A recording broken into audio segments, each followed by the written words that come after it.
Everyone, আমি শ্যামলী। আমি খুব ফ্রিকুয়েন্টলি জিও মার্ট থেকে অর্ডার করে থাকি।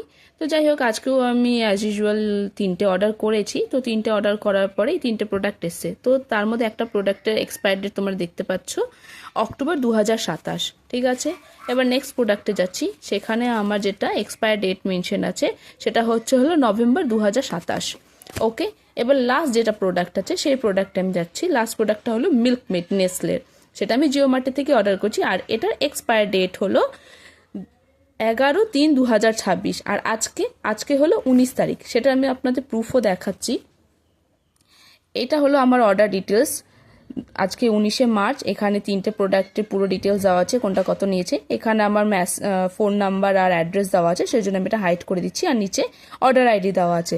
তো ব্যাপার হলো, মানে এত বাজে সার্ভিস কারো কি করে হতে পারে? ব্যবসা করছো, ঠিক আছে, খুব ভালো কথা, তাই বলে এইভাবে মানুষকে ঠকাবে? এক্সপায়ার্ড প্রোডাক্ট দিয়ে দিবে। তাদেরকে চ্যাট সাপোর্টে ঠিকমতো কোনো সাপোর্ট পাওয়া যায় না, তাদেরকে কল করেও কোনো সাপোর্ট পাওয়া যায় না। তারা বলে আপনারা চ্যাটে সাপোর্ট নিন, আর হলো যখন চ্যাটে সাপোর্ট নিতে যাচ্ছে তখন আমাকে বলছে কলের সাপোর্ট নিন। এভাবে কি হয়? এভাবে কি মানুষকে ঠকায় এভাবে কি মানে চালানো যায়? আপনারাই বলুন।